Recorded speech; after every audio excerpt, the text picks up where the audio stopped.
The President of the United States!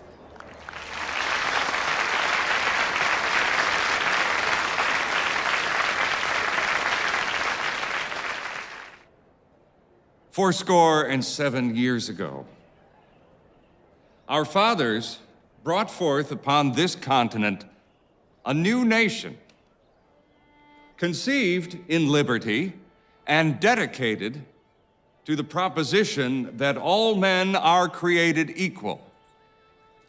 Now, we are engaged in a great civil war, testing whether that nation or any nation so conceived and so dedicated can long endure. We are met on a great battlefield of that war. We have come to dedicate a portion of that field as a final resting place for those who here gave their lives that that nation might live. It is altogether fitting and proper that we should do this. But in a larger sense, we cannot dedicate. We cannot consecrate. We cannot hallow this ground. The brave men, living and dead, who struggled here have consecrated it far above our poor power to add or detract. The world will little note nor long remember what we say here. But it can never forget what they did here. It is for us, the living rather, to be dedicated here to the unfinished work which they who fought here have thus far so nobly advanced. It is rather for us to be here dedicated to the great task remaining before us, that from these honored dead we take increased devotion to that cause for which they here gave the last full measure of devotion. That we here highly resolve that these dead shall not have died in vain. That this nation, under God, shall have a new birth of freedom. And that government of the people, by the people, for the people, shall not perish from the earth.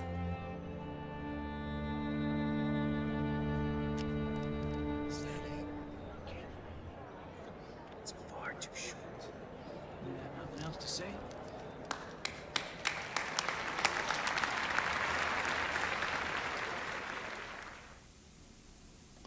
There's a reason why I started this video with the Gettysburg Address.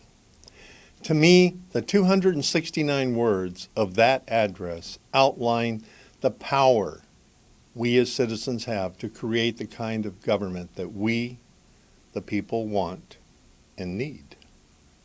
And more importantly, the kind of government we, the people, deserve.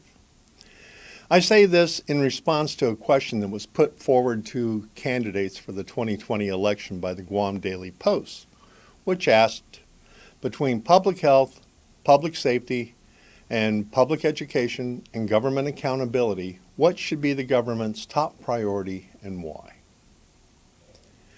When you look at the Organic Act that sets up the government of Guam, the government has three mandates clearly outlined: public safety, public education, and public health. Nowhere in the Organic Act does it mention anything about government accountability, although as far as I'm concerned, that is the most important part. Should be the number one priority of everybody, both elected official, appointed official, government employee, and citizens. Because accountability is the key to making the other three mandates, public health, public safety, and public education, work. Now, having said that, my view of government is very, very basic. That's why I'm inclined to call myself a Republican. Because government is supposed to serve the common good, not special interest. The common good are those areas where all residents have an equal stake in the services that our government provides. As an example, I myself am the beneficiary of a public education. I had an incredible education here, paid for by the taxpayers of Guam. And as a result of that education I got, I had a life that was beyond my wildest dreams. I went places I never thought I'd go. I did things I never thought I'd do. I had an incredible life as a result of the public education I got here on Guam. I believe that Guam needs a robust public health care system. And we have a strong health care system on Guam, but it could be stronger, and it needs to be stronger for a number of reasons. And I'll give you an example. For 25 years, I suffered from a chronic illness that doctors in Hawaii, California, Nevada, and Georgia could not diagnose. And in 2007, when I returned to Guam, it was diagnosed here.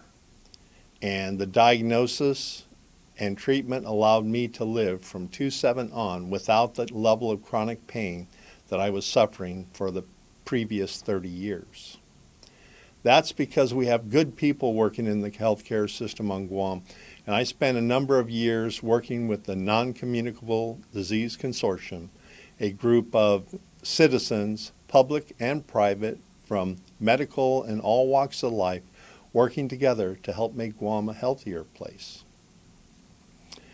But having access to a strong public health care system and a strong public education system won't do any good for the people of Guam if they're afraid to leave their homes. And that's why I'm running for office. Because right now, politicians control the political process, not people. And the whole idea around politics is based on the concept, a rising tide lifts all boats.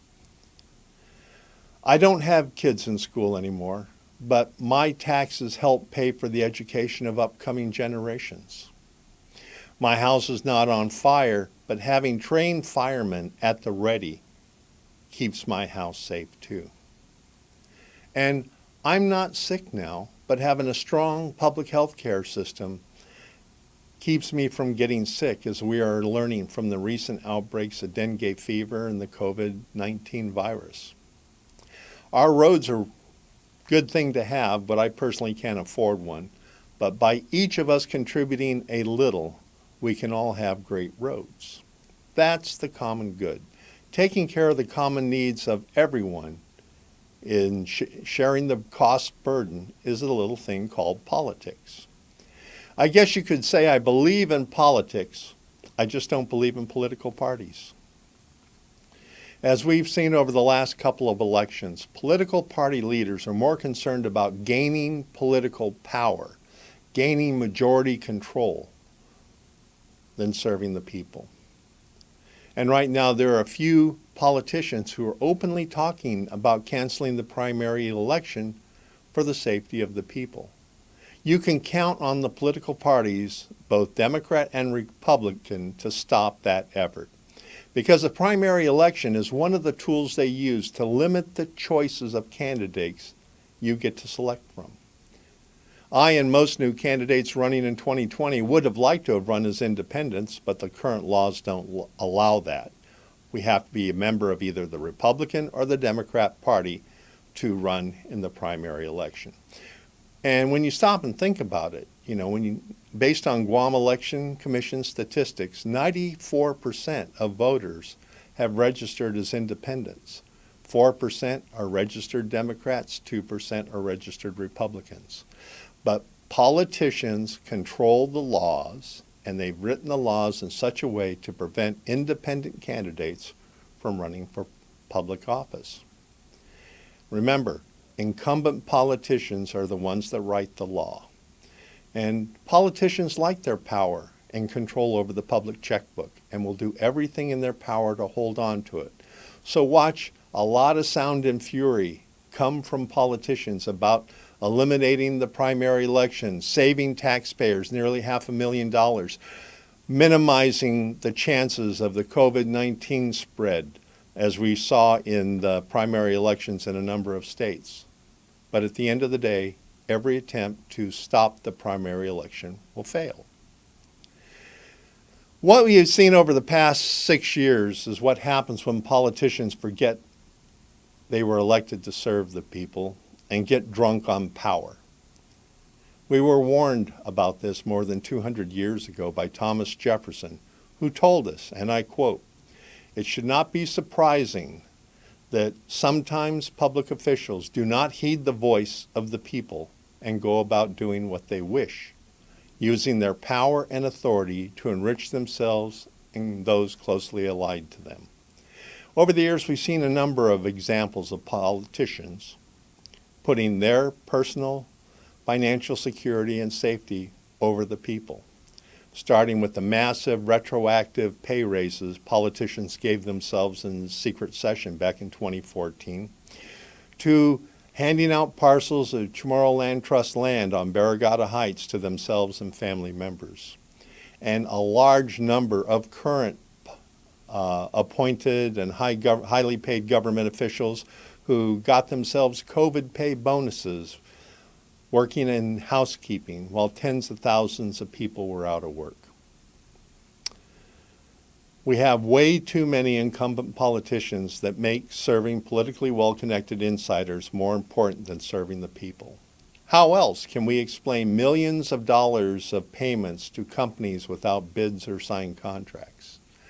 How else can we explain highly paid government executives doing the work of $10 an hour housekeepers and getting bonus pay on top of it? How else can we explain that almost every politician in office today has broken the campaign promises they made on the campaign trail to get our vote? We can't. But there is a remedy, and Thomas Jefferson had a recommendation on how to deal with that as well. He said there is only one force in the nation that can be depended upon to keep the government pure and the politicians honest, and that is the people themselves. Every election we have an opportunity to change the government, and hopefully by changing the government, we change the direction the government is going, and it starts working harder towards making our lives better. This August, if the primary is not halted, we have our first chance to recreate the government from the top down to make it more sensitive to the needs of the people. There are a lot of new candidates running for public office, and we must vote for them over the incumbents, and I'll tell you why. When we elect a new candidate for public office, we have a 50-50 chance that candidate will be a public servant. But as we've seen over the course of the 35th and the 34th legislature, a lot of politicians got in, and as soon as they got in, they broke their campaign promises to us, and they went to serve politically well-connected insiders over serving the people. So when we elect certain incumbents, there's a 100% chance they don't care what happens to the people, because their loyalty first and foremost is to politically well-connected insiders. And we can't have that any longer. Right now we've got nearly 30,000 people out of work. We have an economy that's crashing. We have a government that's teetering on the edge of the financial cliff, about ready to go over following Puerto Rico. And still the politicians act as if there's nothing wrong. I've been watching the budget hearings, and not a single director has come up and asked for less money. They've all been asking for more money. Where is that money going to come from?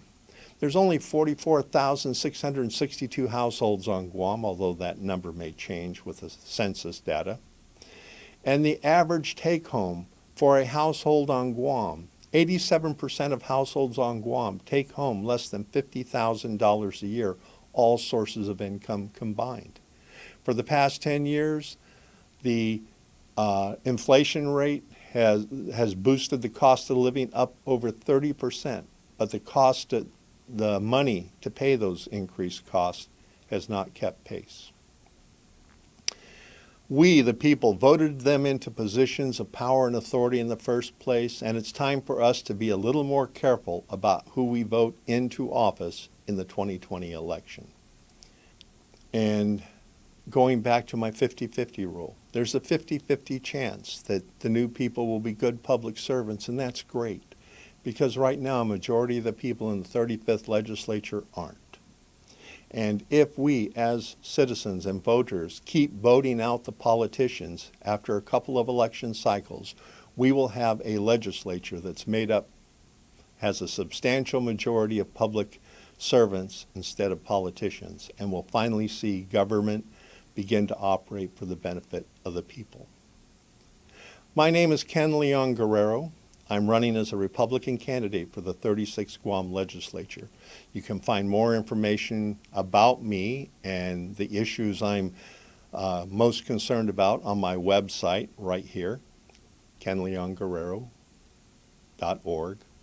Or you can call my cell phone, 727-3506, and leave a message. Or if you would like to support my campaign to make sure that the people's voice is heard every day on the floor of the legislature, and the concerns of the people are the number one concern in front of any piece of legislation submitted for consideration to the 36th legislature, you can vote for me. And if you would like to help support my campaign, you can go to my website. There's a donate button, and you can donate, because when you hit that button, it will take you to PayPal. Or you can mail a check to Ken Leon-Guerrero for Senator at P.O. Box 1741, Hagåtña, Guam, 96932. Remember, it's our government, but it only becomes our government if the people vote.